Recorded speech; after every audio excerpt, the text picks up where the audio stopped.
Après la collection « Alerte », le triptyque humaniste existentiel, qui comprend son fascicule de présentation, son livre 1, Le dernier regard en 2 tomes, son livre 2, Les fictions de la science en 2 tomes, son livre 3, L'insouciance de la conscience en 2 tomes, son fascicule d'expertise. Cette collection numérisée est accessible et téléchargeable gratuitement, en lecture e-book, au format PDF, sur le site lacléinternation.org. Elle est également confectionnée en livre broché et accessible chez Amazon, au coût de fabrication et d'expédition, sans droit d'auteur ni d'éditeur. Livre français, Philippe Vaisseau. Au format A4 et aussi en collection luxe tout en couleur. À un tarif promotionnel, actuellement, au quart du tarif en librairie. Et également la seconde collection. Les populations esclaves. Son livre 1, Économie. Son livre 2, Entité. Son livre 3, Science. Son livre 4, Social. Son livre 5, Spiritualité. Cette collection numérisée est accessible et téléchargeable gratuitement, en lecture e-book, au format PDF, sur le site lacléinternation.org. Elle est également confectionnée en livre broché et accessible chez Amazon, au coût de fabrication et d'expédition, sans droit d'auteur ni d'éditeur. Livre français, Philippe Vaisseau. Au format A4 ou en livre de poche. À un tarif promotionnel, actuellement, au quart du tarif en librairie. Nous vous proposons maintenant le dernier ouvrage, Humanoïde du même auteur-éditeur. Vous pensez tout savoir sur le fonctionnement de la société humaine? Vous allez avoir des surprises. Vous voulez connaître comment la société humaine est organisée. Pourquoi elle est organisée de cette manière? Par qui elle est organisée? Pour qui elle est organisée? Quelles sont les finalités d'une telle organisation? Les réponses à toutes vos questions se trouvent dans ce dernier ouvrage. Humanoïde. Chapitre 5. Des violences sociales. Des violences étudiantes. Bien qu'interdit, le bizutage étudiant perdure, au nom de la tradition. Ce sont les grandes écoles qui s'adonnent le plus à ces pratiques moyenâgeuses. Des rituels, pour une prise en main des nouveaux, qui permettent toutes les formes de barbarie. Les professeurs sont contre ces pratiques, alors qu'ils les autorisent. Des pressions, des humiliations en tout genre sont organisées par les aînés. Il y a eu de nombreux cas de décès, sans qu'il n'y ait de réaction, de qui que ce soit. Des rituels, qui durent plusieurs mois. Des week-ends d'usinage, d'intégration, par la peur, le lavage de cerveau, l'intimidation, les vexations, la soumission, par des cérémonies, des privations de sommeil, dans le secret le plus absolu. Le bizutage n'est rien d'autre que des successions de sévices physiques, de violences imposées, avec des obligations d'absorption de très grandes quantités d'alcool. On appelle cela des dynamiques de groupe, en l'occurrence stupides et violentes. Les nouveaux arrivants n'ont pas d'autre choix que d'obéir aux injonctions, afin de pouvoir appartenir au groupe. Ils sont piégés et pris dans un engrenage, dont ils n'ont pas la possibilité de s'extraire. Ce sont des anciens, qui perpétuent ce qu'ils ont eux-mêmes subi. Des cérémonies nocturnes sont organisées, pour une meilleure prise en main. Ils devront, à l'avenir, devenir les dirigeants, les hauts responsables, de notre société humaine. Est-ce là, la meilleure méthode? Ils établissent ainsi des castes, des gazards, des confréries, dont les réseaux fonctionneront pour ces initiés, tout le restant de leur carrière et de leur vie. Les insoumis seraient irrémédiablement marginalisés et mis hors des circuits du réseau. Les responsables de ces grandes écoles considèrent l'événement comme une période d'activité festive et rituelle, en précisant toutefois que rien n'oblige les élèves à y participer. La secte des blouses grises, des biodes, munis d'un numéro d'identification dans le dos, ferait son œuvre. Des cérémonies, à caractère sexuel, y sont également recensées. Des plaintes pour viol y auraient été également enregistrées.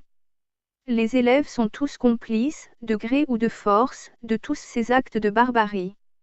Des élèves auraient été retrouvés avec plus de 3 grammes d'alcool dans le sang, cela se passerait pendant des week-ends d'intégration, où les alcools coulent à flot.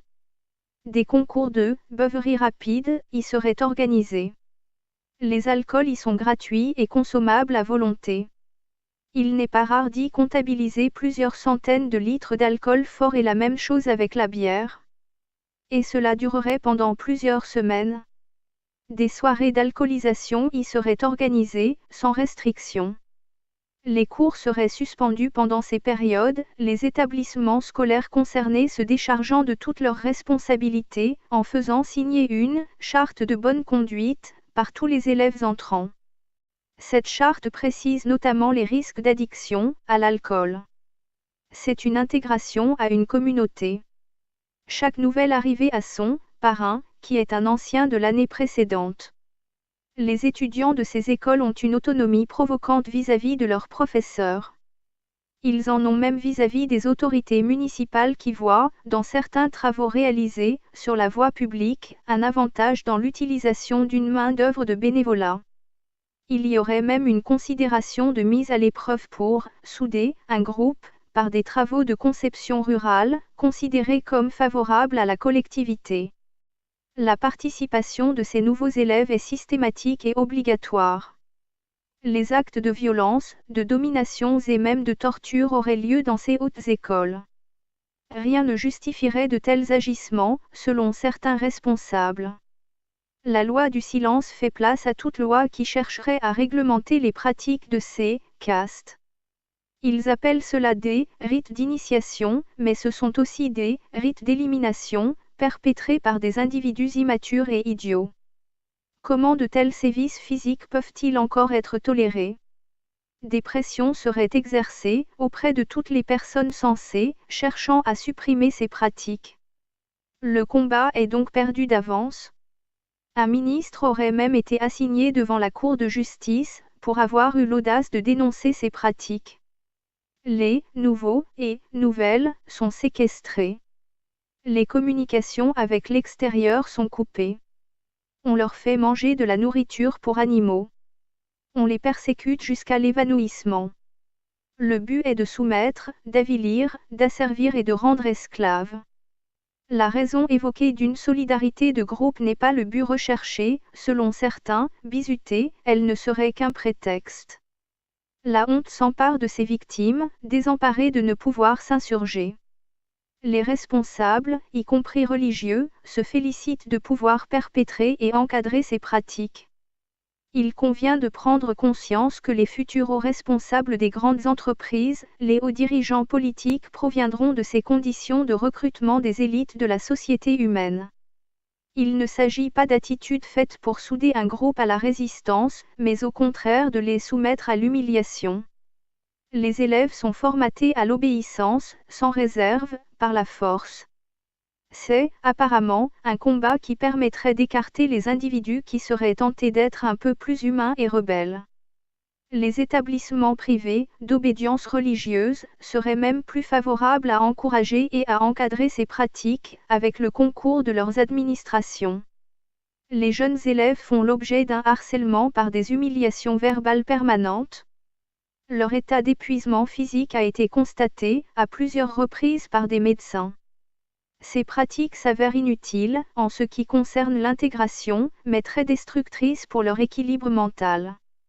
Si quelques élèves se permettaient de s'insurger contre ces pratiques sordides, ils seraient immédiatement mis à l'écart. Il convient de savoir que des régimes particuliers sont réservés à des élèves, qui a priori, n'auraient pas eu les références, pour aboutir dans ces écoles privilégiées. Ils ne seraient alors pas considérés comme faisant partie du groupe, et ce, à vie. Il s'agirait de la transmission de valeurs et de traditions auprès de ceux qui devront devenir les élites d'une nation. Ils aboutissent à un réseau particulièrement structuré de plusieurs centaines de milliers de références. Leurs noms sont réunis dans des bottins, par activité professionnelle. Les insurgés du système, ceux qui ne se seraient pas soumis à l'épreuve du bizutage, y sont inscrits en italique. N'est-il pourtant pas plus citoyen de ne pas se laisser imposer des sévices et des rites, issus du Moyen Âge? Cependant, de toute évidence, les hauts responsables de la société humaine laissent volontairement se perpétuer de telles pratiques dans une bienveillance et avec une totale complaisance. Les systèmes judiciaires n'ont pas, non plus, l'intention de réprimer quoi que ce soit ni qui que ce soit, venant de ces hautes écoles. Ces étudiants actuels seront les hauts dirigeants de la société humaine de demain. Le seul espoir réside dans les écoles à large supériorité féminine. Les jeunes femmes ont l'intelligence de ne pas perpétuer de telles bestialités. Des perversités affligeantes. Chaque année des cas de perversité criminelle seraient démontrés. Tous les hauts responsables de la société humaine sont informés de ces pratiques. Aucune action véritable, à part quelques gesticulations, n'est organisée à quelque échelon que ce soit, par les responsables en charge des dossiers. À quoi correspondrait cette situation? Il apparaît, après une étude approfondie des faits, que des individus, peu respectables, se réuniraient au sein d'une communauté, ou de plusieurs communautés. Une élite, ainsi qu'ils se seraient auto-proclamés, de prédateurs sexuels et de criminels, selon toute vraisemblance, agiraient en toute impunité. Ces maniaques, de très haut rang social, qui se permettraient de telles actions, seraient un agrégat d'opportunistes, qui s'assureraient le contrôle de la vie de citoyens, en disposant à leur guise, au gré de leurs fantasmes. Ces individus considéreraient pouvoir exercer un droit de prédation sur tout élément de la population, qui, par malchance, tomberait entre leurs mains. Ils se permettraient de transgresser quelque loi que ce soit de morale ou de décence humaine. Ce sont la plupart du temps des individus qui sont chargés, par leur fonction, de faire respecter les lois, qu'eux-mêmes, transgressent sans sourciller. Ces hauts personnages se réuniraient pour définir leur stratégie. Des décisions, prises par ce pouvoir, apparaissent totalement irrationnelles et motivées par des rituels. Des messes noires seraient organisées, au cours de ces réunions, faisant appel à l'ésotérisme, par des séances de spiritisme. Le rôle de ces réunions a aussi pour but de permettre à ses participants, de leur faire obtenir plus de connaissances et de savoir. La conséquence en serait l'obtention d'un maximum de pouvoir dans leurs interventions sur le peuple. Ils obtiendraient ainsi des privilèges et des faveurs, qui feraient d'eux, selon leurs exaltations et leurs évaluations, des êtres supérieurs, pouvant tout se permettre. Ils deviennent tellement imbus des pouvoirs qu'ils se sont octroyés, qu'ils finissent par se considérer en Dieu tout-puissant. Ces gens-là considèrent ne plus avoir de règles à respecter, en dehors de leurs propres règles. Ils recherchent, en permanence à explorer l'étendue de leur pouvoir, à travers le développement de leur turpitude, sans cesse convoitée. Il y aurait une escalade permanente, entre les membres, pour obtenir un maximum d'influence, un maximum de notoriété et cela passe par les excès les plus invraisemblables, pour des gens normaux. Il est en effet difficile de comprendre que des tortionnaires, de haut rang social, puissent s'adonner à des crimes sexuels, à des sévices abominables et à des assassinats d'enfants, quotidiennement. Provenant de secteurs professionnels très divers, ils ont la faculté de se protéger entre eux, sans qu'il n'y ait aucune possibilité d'action à leur encontre.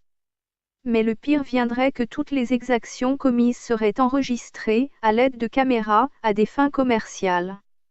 Ces enregistrements rapporteraient d'énormes sommes d'argent.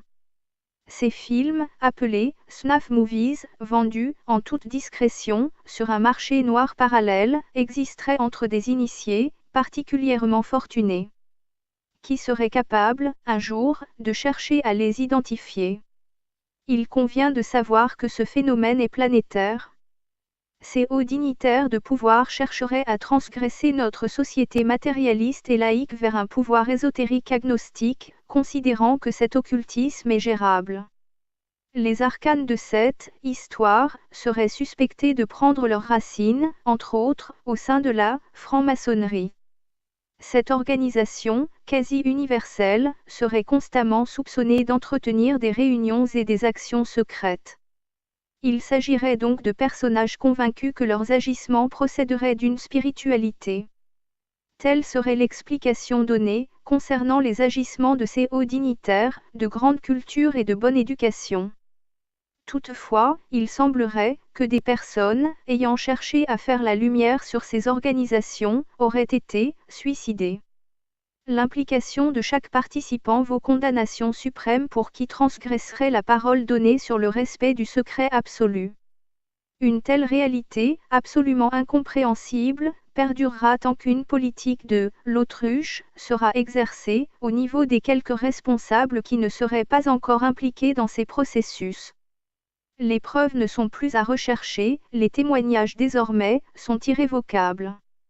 Des organisations mafieuses avérées procéderaient à des rixes sexuelles collectives assorties de meurtres rituels. Comment ces pédocriminels parviennent-ils à construire leur impunité, afin de ne pouvoir jamais être inquiétés? Leurs influences sont, bien évidemment, considérables. Leur stratégie consiste à introduire leurs coreligionnaires, par parrainage, dans tous les postes clés les plus influents. Dans tous les emplois sensibles, les secteurs décisionnels, les professions juridiques, qui seraient susceptibles de leur créer quelques ennuis. Ils construisent, de cette façon, un rempart de totale impunité. Ils créent, par région, des tissus de protection, par rapport à la magistrature, aux services d'enquête, etc. Notre organisation sociale est une totale imposture, par le silence absolu qui est réservé à ces activités criminelles. Les populations subissent la contrainte de ces criminels, sans qu'ils aient l'opportunité d'en avoir conscience. Il apparaîtrait de notoriété publique que ces sectes malfaisantes ont tous les moyens à leur disposition pour étouffer toute démarche à leur encontre, et qu'elles appartiendraient toutes, de leurs propres aveux, à des loges maçonniques. Cela n'implique pas l'organisation maçonnique, dans son ensemble. La grande majorité de ces adeptes ne seront jamais informés de telles pratiques et resteront convaincus toute leur vie, que leur organisation est victime d'un complot permanent à son encontre et à leur encontre, par voie de conséquence. Une naïveté coupable sert les intérêts de ces groupuscules criminels. Eux, appartiendraient à l'élite franc-maçonnique. L'attention des populations est continuellement détournée afin de protéger les intérêts particuliers de ces élites. Les détracteurs et les témoins sont continuellement accablés et oppressés, afin de les discréditer et de les empêcher d'agir. Des diversions sont organisées, dans le but évident, de changer de sujet. Les notables de ces organisations qui sont dans tous les secteurs d'activité, très influents, détiennent tous les moyens d'action pouvant être mis à leur disposition. C'est une élite, dont les agissements sont totalement ignorés par les adeptes de la base. Il n'en est pas moins vrai que les adeptes basiques sont complètement liés à ces hauts personnages sataniques et qu'ils sont complices de toutes leurs exactions. Ils impliquent également leurs familles dans ces processus qu'elles ignorent. L'appartenance à cette mouvance s'apparente souvent à de la recherche spirituelle. De nombreuses disciplines peuvent aussi y être étudiées. C'est ainsi que commence l'organisation des rituels, apparemment sans conséquence. La gangrène rampante des élites finit par polluer tous les membres, de gré ou de force. Ils participeraient aussi à une conspiration mondiale pour l'organisation d'un nouvel ordre mondial. Quelles seront donc les limites de la tolérance à de telles cruautés? Ceux qui ont cherché à dénoncer de tels réseaux barbares, à collaborer avec la justice, avec les services de police et de gendarmerie, afin de faire cesser ces exactions, ont été soit condamnés à de la prison, pour les plus chanceux, soit exécutés. Les dossiers qui ont pu être constitués auraient tous disparu. Un temple, un rite, un maître, des grades, des croyances, des initiations, tout y serait réuni. Ces sectes n'ont rien à faire des droits de l'homme. Quelles seront donc les limites de la tolérance à de telles cruautés? Ce sont des enfants qu'il faut sauver, qu'il faut libérer. Ou alors vous devrez continuer à aduler tous ces criminels. C'est à vous de choisir, maintenant et rapidement. Un ancien haut fonctionnaire de l'ONU aurait dénoncé un réseau de pédophilie aux proportions massives impliquant des milliers d'employés de l'ONU et impliquant des dizaines de milliers d'enfants innocents. Un dossier effrayant publié par un ancien haut fonctionnaire des Nations Unies révèle que les employés des Nations Unies ont commis plus de 60 000 viols au cours de la dernière décennie. De plus, le dossier estime que l'organisation emploie actuellement au moins 3 300 pédophiles. En l'espace de 10 ans, sous couvert de fournir de l'aide, les Nations Unies ont littéralement violé et pillé des pays du monde entier. Et pourtant, la réalité semble bien pire encore. Le problème est devenu si incontrôlable qu'il a incité l'ancien dirigeant de l'ONU, Andrew McLeod, à dénoncer et à remettre les preuves à la secrétaire britannique du département pour le développement international, DFID, Priti Patel. Selon le rapport exclusif du Sun, le dossier révèle qu'en plus des 3300 pédophiles qui travaillent pour l'organisation, des milliers d'autres agresseurs sexuels, prédateurs, ciblent spécifiquement les emplois caritatifs pour se rapprocher des femmes et des enfants vulnérables. Selon McLeod, quiconque a tenté de dénoncer cet horrible scandale a été viré.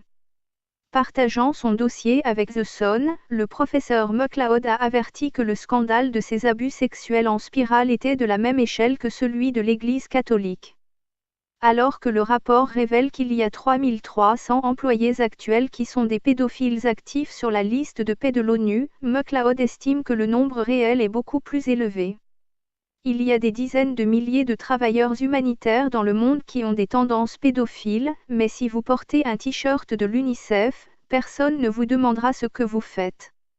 Vous avez l'impunité de faire ce que vous voulez. Il est endémique dans l'ensemble du monde caritatif à travers le monde.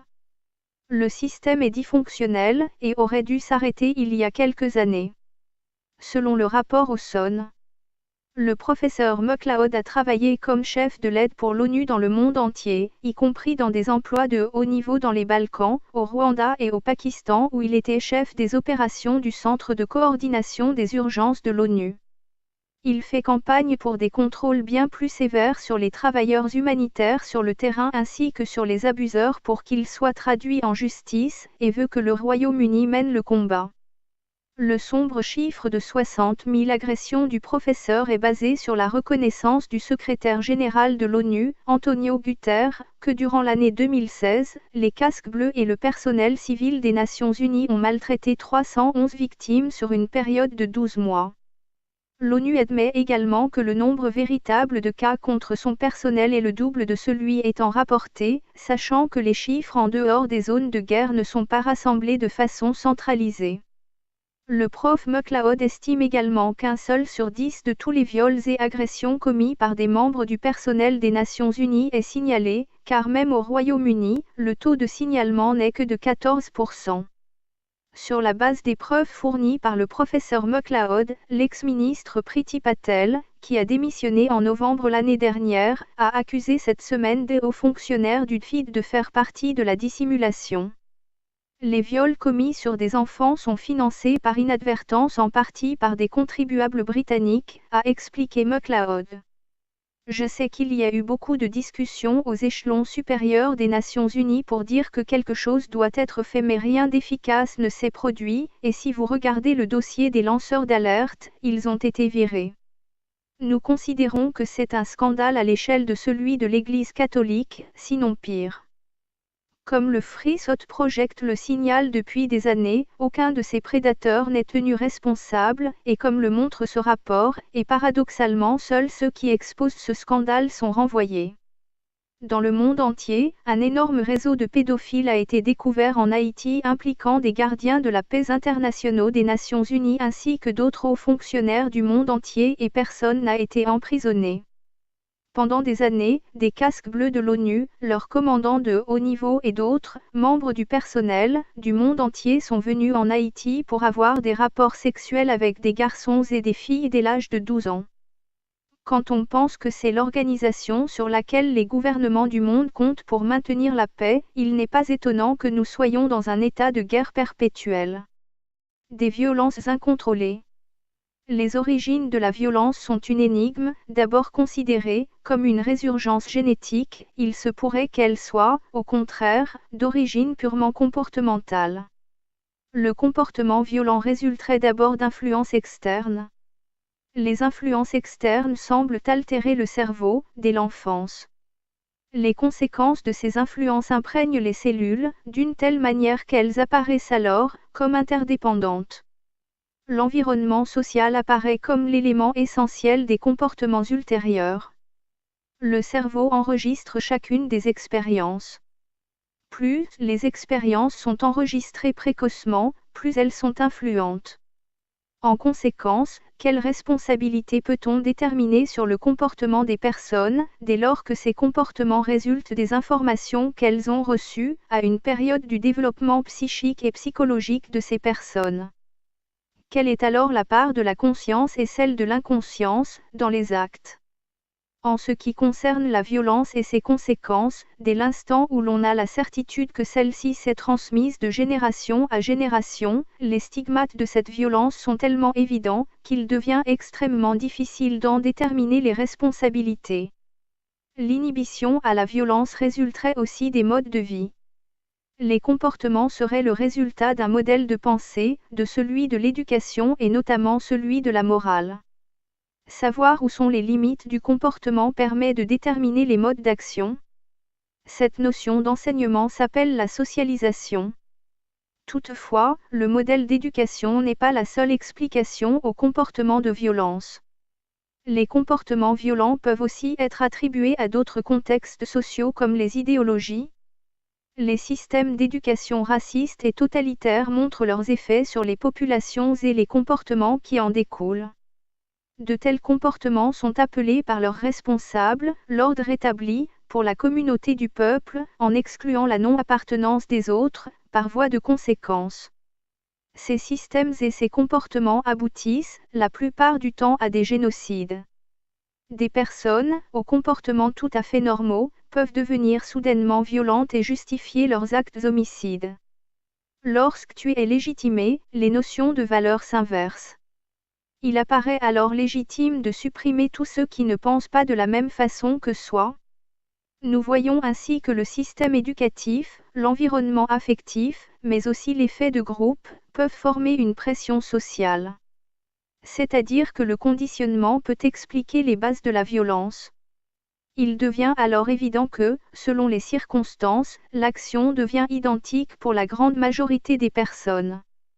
C'est donc l'ensemble des règles qui régissent la société humaine qui décide des actions. Elle est responsable des violences exécutées par ses membres. Si nous comprenons qu'il s'agit de l'élément essentiel du comportement humain, alors nous pouvons réaliser un autre système éducatif.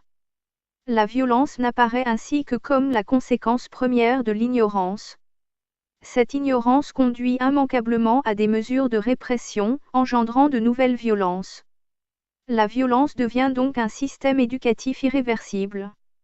À une certaine époque, notamment celle du Moyen Âge, l'Église catholique était détentrice d'un pouvoir suprême, en Europe. Elle possédait un niveau de connaissance supérieur, mais surtout un niveau de richesse, qui lui permettait de contrôler, de façon totalitaire, les royaumes et les lois de la monarchie. Au fil des siècles et depuis l'avènement des démocraties, les influences ont, tout de même, beaucoup diminué, dans certains États. Cependant, l'implication de l'Église, au sein des pouvoirs politiques, s'est toujours exercée. La séparation de l'Église et des États n'a jamais été complètement efficiente. La conspiration et la dissimulation apparaissent avoir été leurs moyens d'action les plus usités. Ils auraient pu, selon certaines études, apparemment dignes de foi, détenir l'essentiel des connaissances, concernant les véritables origines de l'espèce humaine. Le Vatican, à lui seul, disposerait d'une archive secrète, qui serait constituée de dizaines de kilomètres de bibliothèques et d'étagères contenant des livres, et du savoir. Les religieux, et c'est là une certitude, ont toujours dissimulé ce qu'ils considèrent ne pas devoir à être porté à la connaissance des peuples. Leur puissance financière a toujours représenté une énigme, toujours non élucidée. La hiérarchisation de cette communauté est parfaitement organisée. L'asservissement des populations a représenté leur principal mode d'action. Il s'agissait là d'une élite, observant leurs congénères, avec dédain. Cette attitude permet à l'Église, mais pas seulement pour cette religion, c'est vrai pour toutes les sectes religieuses, institutionnelles ou pas, d'établir les dogmes et les doctrines, de façon inamovible, leur permettant d'asservir les peuples en leur cachant la vérité. Quel est donc le sens de leur existence ? La priorité d'une communauté secrète serait de régner sur des peuples devenus dociles, utiles et asservis, comme s'ils étaient des animaux de laboratoire. Nous avons vu que ces communautés exercent leur pouvoir, sans restriction, puisque totalement incontrôlables. Leurs moyens d'action sont complètement démesurés. Les moyens coercitifs dont elles disposent sont gigantesques et peut-être même insoupçonnables. Leurs niveaux de connaissances sont considérables et connus d'eux seuls. Pourtant, étrangement, une grande partie de leur savoir pourrait être issue de l'Égypte antique. Les symbolismes utilisés seraient identiques, l'ordre et le chaos s'y côtoyant. Le bien et le mal faisaient également partie de la répartition des équilibres. Toute théorie du complot ferait pâle figure en face de cette éventuelle réalité, qu'aucune fiction ne serait capable d'envisager. Leurs premières actions, avant leur ultime but, celui de leur domination sur la planète, est d'abord d'inculquer leur mode de pensée. Le système éducatif de la foi religieuse pourrait représenter une entrave majeure à toute action globale humaine. C'est une hérésie, pour eux qui se considèrent comme des élus, que d'accorder des droits aux autres. Ces illuminés seraient détenteurs de l'illumination, ainsi qu'ils sembleraient vouloir se définir eux-mêmes. Leur niveau d'arrogance n'a d'équivalent que leur niveau de puissance et très certainement, de leur niveau de connaissance. Le rôle de certaines sectes économiques a été prépondérant dans la conquête du pouvoir des sectes religieuses institutionnelles, en Europe, mais aussi, en Amérique du Nord, pour l'obtention et la détention du pouvoir sur les peuples. Leur devise, liberté, égalité, fraternité était d'abord celle de la Bavière, avant de devenir celle de la République française. D'autres, telles que la confrérie franc-maçonnique fonctionneraient plutôt de concert avec ces dernières. Y aurait-il eu une interférence entre la franc-maçonnerie et une secte religieuse? Y aurait-il eu consensus pour la mise en œuvre d'un projet commun, de domination mondiale? Ces illuminés ou initiés ne seraient-ils pas, tout simplement, des conspirateurs? Seraient-ils chrétiens ou sémites? Cette probabilité pourrait-elle s'avérer, un jour, comme exacte? Une violence en ingénierie sociale. Une aliénation de l'espèce humaine serait en gestation à travers des argumentaires ne présentant qu'un aspect favorable d'une ingénierie sociale qui ne serait qu'un mouvement commercial, à partir d'une hybridation et d'un métissage, humain-machine. Il n'y aurait aucune différence substantielle entre les ethnies. Il n'y en aurait pas, entre les espèces animales, ni entre elles, ni par rapport à l'espèce humaine. Il n'y en aurait pas, non plus, entre le vivant et le non-vivant. Telle serait la nouvelle idéologie qui a refusé de distinguer des différences constatées entre les ethnies, entre les espèces et entre le naturel et l'artificiel. Ce nivellement permettrait d'inclure de nouveaux espaces d'objets, toujours plus variés, à partir de la cybernétique quantitative et de ses mécanismes de communication. Il s'agirait ainsi d'un vaste aplanissement des différences, à cause des idéologies de l'antiracisme, de l'antispécisme et de l'antirégnisme, qui lui distingueraient les trois grandes divisions d'un règne, minéral, végétal et animal. Tous les mécanismes, communicants du mouvement, et obtenus à partir de la génétique, seraient déjà considérés comme transhumanistes. Toutes les interconnexions collectives procéderaient du concept de transhumanisme.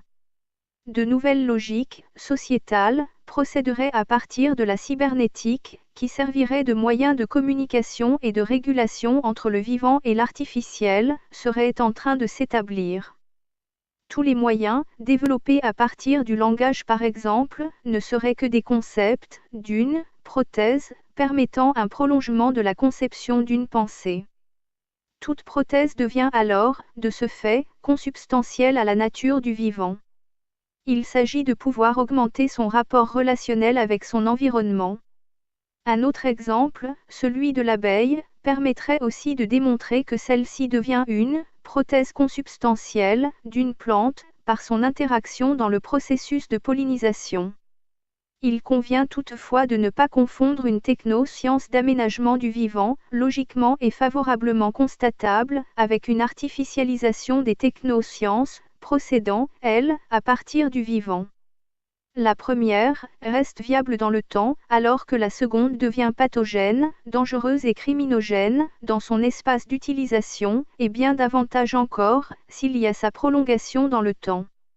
En conséquence, une prolongation des technosciences pathogènes, par exemple, dans l'utilisation des traitements fongicides, pesticides, herbicides et fertilisants chimiques ou d'organismes génétiquement modifiés, deviendrait une atteinte volontaire et organisée, en toute connaissance des causes et de leurs effets, et génocidaire de ce fait, à l'encontre de l'espèce humaine. Les effets pathogènes de la technoscience transhumaniste par l'artificialisation sont parfaitement démontrables. La robotisation, dans l'organisation de la société humaine, procède des mêmes critères de dangerosité à l'encontre de l'espèce humaine.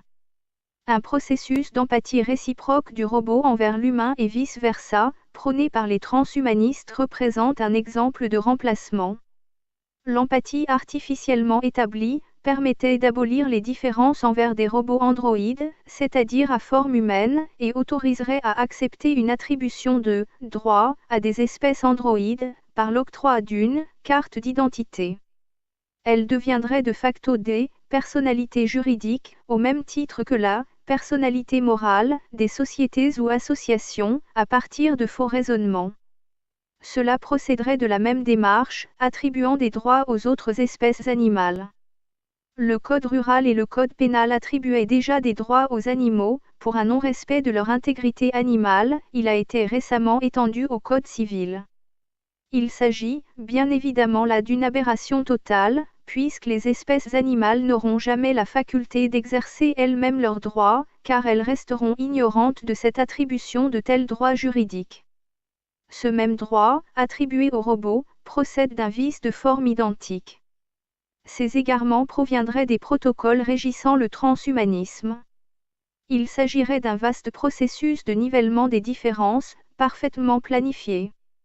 Cette nouvelle idéologie cybernétique de la communication procéderait à partir d'un vaste processus d'égalisation des genres, par une interaction sociale et affective avec l'espèce humaine. Une nouvelle matrice idéologique permettrait d'abattre toutes les limites concernant d'éventuelles discriminations pouvant résulter de cette autonomie cybernétique. Une éventuelle lutte contre ce mouvement cybernétique en développement de la technoscience serait inutile. Il aboutirait à une marginalisation puis à une disparition d'un quelconque mouvement d'opposition. Est-il alors possible de réinjecter des facultés d'intelligence dans cette technoscience ? Il convient pourtant de pouvoir faire la distinction entre une technoscience d'aménagement et celle d'une artificialisation dangereuse. Les mutations du code génétique en représenteraient les plus importants. Le concept même du transhumanisme représente un non-sens organisationnel. Sa recherche de l'absolu ne peut aboutir qu'à une utopie. La quête énergétique qui en résulterait aboutirait à un non-sens énergétique dans sa finalité. L'exemple des abeilles devient particulièrement révélateur de cette utopie. Les abeilles, dont le rôle de pollinisateur universel est éminent, seraient volontairement et progressivement détruites afin de pouvoir marchander des robots pouvant les remplacer. Le système mercantile du processus consisterait à créer un problème, afin de pouvoir y apporter la solution commerciale, qui aurait été envisagée avant l'avènement de ce problème. Un tel projet, transhumaniste, devient intellectuellement et philosophiquement inconséquent. L'immigration de masse qui, elle aussi, serait située dans un rôle de remplacement représenterait un autre processus du transhumanisme. L'évolution ne se réaliserait que par la pression d'un environnement, lui aussi programmé. Il suffirait donc de remplacer, partiellement, les populations de l'Europe, telles que projetées, par un apport de populations hétéroclites extérieures, pour pouvoir ensuite en maîtriser ces éventuelles tentatives de rébellion. Une guerre civile ordonnée en serait un excellent moyen, ainsi que cela a pu être établi dans l'ancienne Yougoslavie. N'aurait-elle pas été un terrain d'action permettant de démontrer la suprématie et la supériorité d'un pouvoir de l'ombre ? Il serait ensuite beaucoup plus facile de contrôler et de neutraliser l'action des nouveaux occupants. Cependant, une évolution des consciences ne peut, elle, être maîtrisable. Tous les paramètres environnementaux ne pouvant être évalués. Le caractère utopique du transhumanisme en apparaît encore plus efficient lorsqu'il préconise l'introduction des implants corporels interagissants. Et pourtant, c'est à partir de la transhumanité qu'il est tenté de remplacer l'espèce humaine, dans son autodestruction, par de la robotique plus docile aux exigences d'une oligarchie complètement dévoyée. Un transhumanisme totalitariste. Le transhumanisme ressemble plus à un projet totalitaire qu'à une structure humaniste. Il s'agirait plus d'une convergence d'intérêts particuliers, et pas seulement mercantile, complètement néfaste à l'ensemble de la communauté humaine. Quel serait donc l'impact de ces organisations secrètes oligarchiques sur l'espèce humaine ? Leur implication consisterait d'abord à rendre payant tout ce qui est encore gratuit, pour pouvoir ensuite tout mettre sous tutelle. La stérilisation des humains permettrait de faire payer la création des enfants, pour ne citer que cet exemple, qui a fortiori, serait comparable à la destruction des abeilles. Cependant leurs projets sont beaucoup plus vastes, car ils procéderaient à un autogénocide, en cascade des populations visées, par une culpabilisation des égoïsmes de sauvegarde de l'instinct de conservation.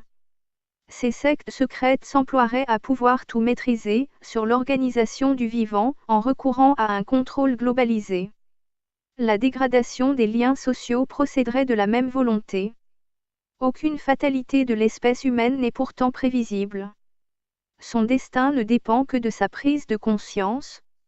Les desseins de l'aliénation mentale de son oligarchie peuvent être prévisibles et annihilés.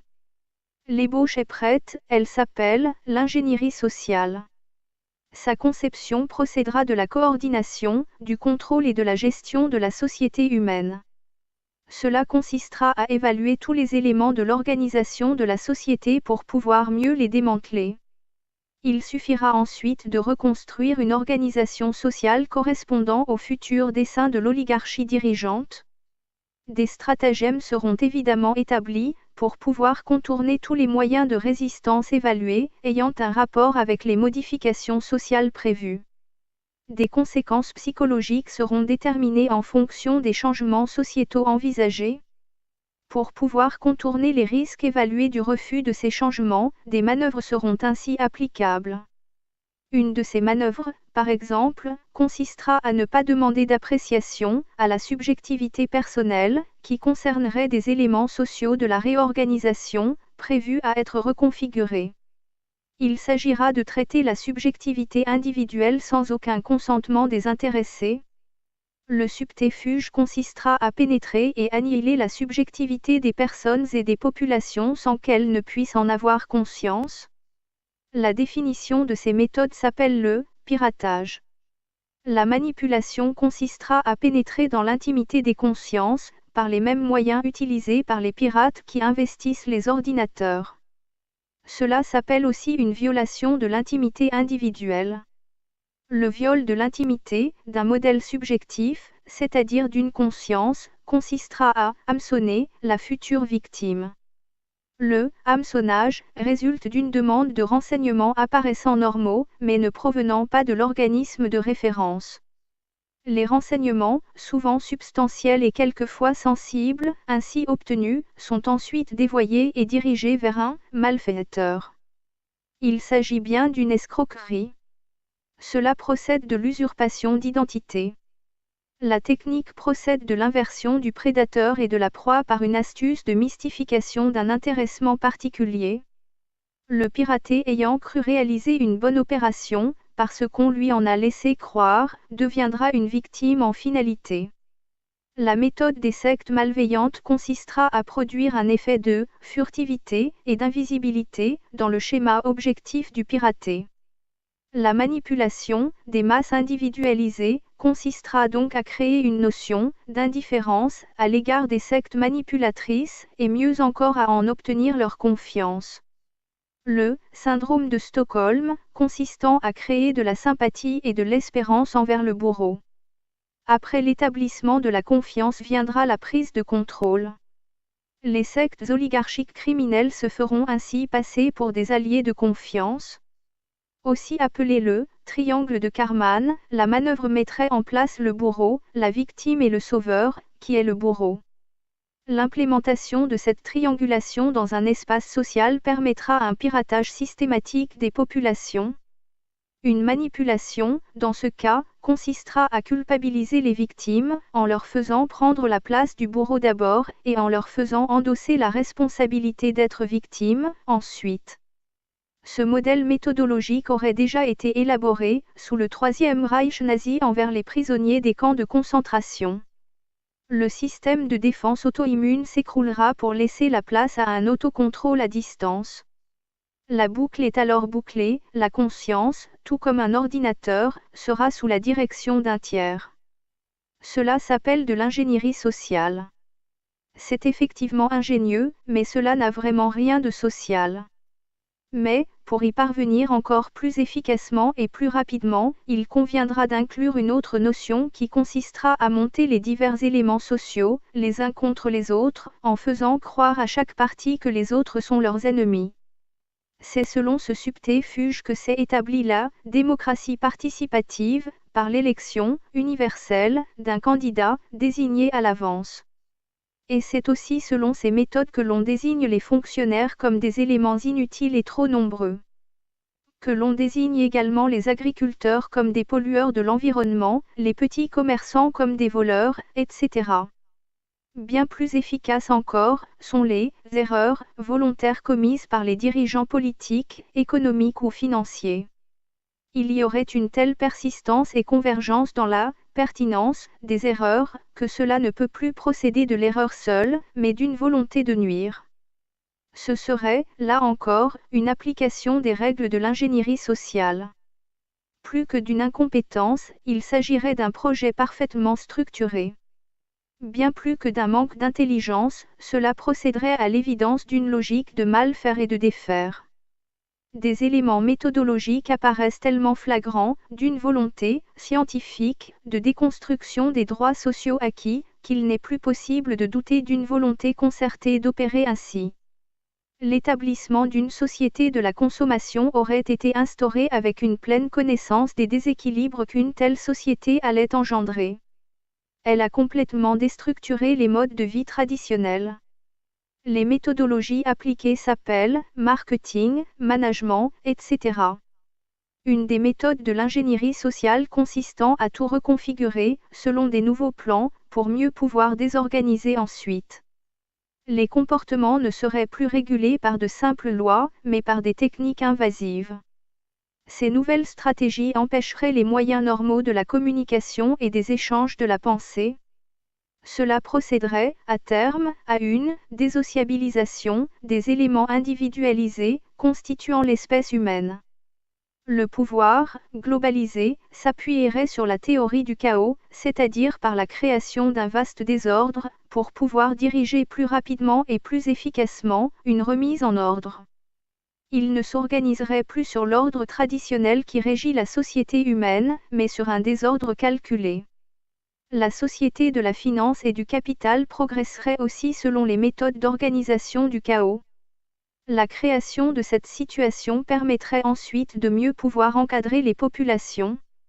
Les divers relais du transhumanisme, liés aux dérives du capital, représenteraient une nouvelle menace pour l'équilibre de l'espèce humaine. Une tertiarisation, originelle appliquée aux individus, par le transhumanisme, aboutirait à une totale déshumanisation des populations. Les lobbies économiques et de l'intelligence artificielle sont des exemples parfaits de cette déshumanisation sociale, comme projet idéologique. Il s'agirait, en fait, d'une théorie unifiante, qui concernerait un mode opératoire globalisant, et non plus dispersé. Mais il s'agirait surtout de pouvoir tout détricoter de ce qui a pu être réalisé en 1944, comme avancée sociale, du Conseil national de la résistance de l'après-Seconde Guerre mondiale, en France. Il s'agirait, une fois de plus, de pouvoir s'unifier, à partir des valeurs communes, prises de part et d'autre, pour pouvoir lutter contre la déshumanisation et la prise de contrôle globalisée actuellement établie, par les oligarchies dirigeantes. Une coagulation des forces réellement démocratiques suffirait à faire reculer les prétentions globalisatrices du transhumanisme, pour reconstruire une véritable souveraineté nationale. La direction de la France serait actuellement assurée par Bruxelles, Washington et Tel Aviv, qui sont des forces volontaristes de la dissolution du CNR originel. Les réformes organisées permettraient de neutraliser le statut de la fonction publique, des régimes spéciaux de retraite, par une refonte de la sécurité sociale et du paritarisme. La liste des réformes consiste à supprimer toutes les avancées sociales, sans exception, établies entre 1945 et 1952, permettant de défaire méthodiquement tout le programme du Conseil national de la résistance, avec le concours des grands groupes financiers et économiques. Toutes les collections. Alerte, le triptyque humaniste existentiel. Et les populations esclaves sont téléchargeables gratuitement, au format PDF, en lecture e-book sur le site internet lacléinternation.org. Ces deux collections, également accessibles en livre broché. Au format A4, en collection luxe, tout en couleur, et en livre de poche, sont en vente chez Amazon, livre français, Philippe Vaisseau. À un tarif promotionnel, actuellement, au quart du tarif en librairie. Vous pouvez aussi cliquer sur le logo « Livre Amazon » dans la page d'accueil de notre site internet. lacléinternation.org. Ce dernier ouvrage, humanoïde, est accessible dans les mêmes conditions. La totalité des deux collections ainsi que ce dernier, humanoïde, sont en conférence vidéophonique sur YouTube et répartis par chapitre.